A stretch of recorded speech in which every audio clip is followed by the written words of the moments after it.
TJ Watt is one of, if not the best defensive player that the NFL has to offer.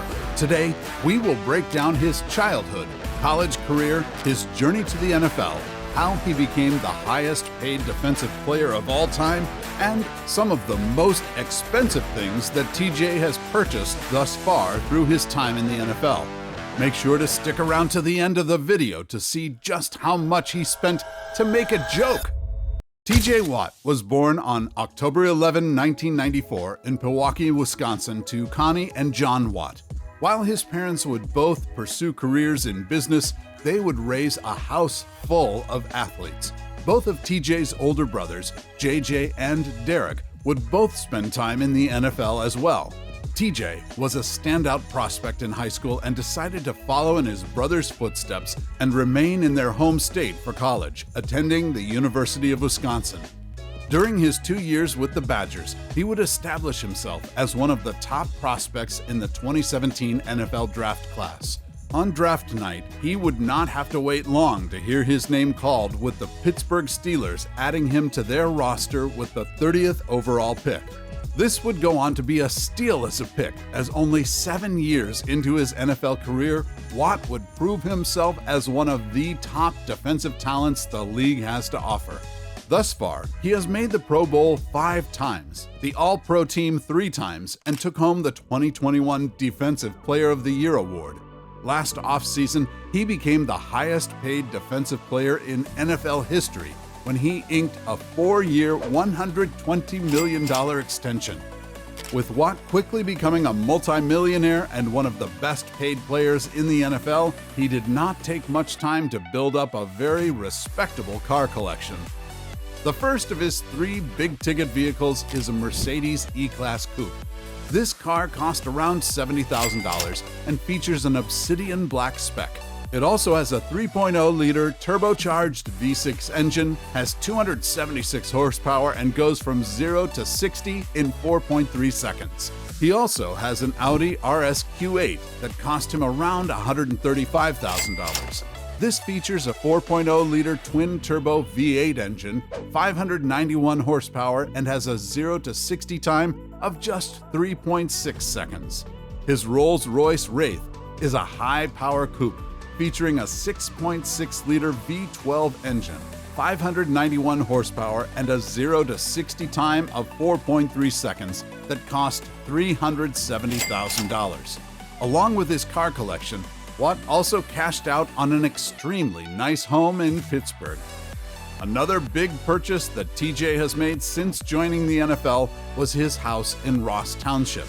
Not much is known about his home outside of the purchase price and date. Watt moved into the home on October 20, 2017, and spent $515,640 for the property. While TJ has been very responsible with his money so far through his career, he did not hesitate to drop some serious cash on his engagement ring and wedding. While Watt seems to be living modestly considering he is the highest paid defensive player in football, he did splurge on the wedding ring he got for his now wife, Danny Rhodes. Watt and Rhodes met at the University of Wisconsin, where both were athletes. TJ spent his time in Wisconsin as a football player, and Danny was playing basketball and soccer. As we know, Watt would play in the NFL after college, while Rhodes would go on to play soccer at the professional level.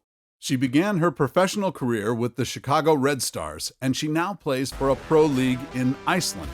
When TJ proposed, he did it with a very nice ring. It was a 2.5-carat flawless, colorless, triple EX graded diamond with 18 carats of white gold and 1.33 carats of VVS flawless diamonds along the band. The ring would cost him a whopping $100,000, and the couple also had an extravagant destination wedding in Cabo San Lucas, Mexico. While all of the previously mentioned purchases were planned well in advance, Watt once unintentionally spent 5 figures just to make a joke. TJ made a joke that cost him $10,000. While this may not make much sense on the surface, the story goes a bit deep. In the final week of the 2021-22 season, Watt was just 2 sacks away from breaking the single-season sack record. Heading into halftime, There was some speculation that he broke the record between his teammates and coaches, as they were not sure if he was credited with his second sack of the half or if it was given to another player. When Watt told the story about this on the Dan Patrick Show, he said that he checked his phone at halftime to look at his official stats and a group chat with his friends, which said he still needed one more sack. When watching the interview, you can tell that this is clearly a joke for the sake of the story. However, the NFL did not see things the same way. The NFL has a rule that players cannot check their phones 90 minutes before kickoff through the end of the game. As a result of this, the league would go on to fine him $10,000. When talking about the moment on Pardon My Take, TJ was quoted as saying, "I jokingly said that I checked my phone at halftime of the Baltimore game, and the NFL took it as a real saying and fined me $10,000. It's just one of those things where I'm not allowed to have my phone on me at all, 90 minutes before the game or during halftime." Since joining the NFL, TJ Watt has cashed out on a jaw-dropping car collection, his Pittsburgh mansion, a dream wedding, and a costly joke. Thanks for watching, and if you enjoyed the video, be sure to like, subscribe, and turn on notifications so you don't miss out on our next upload.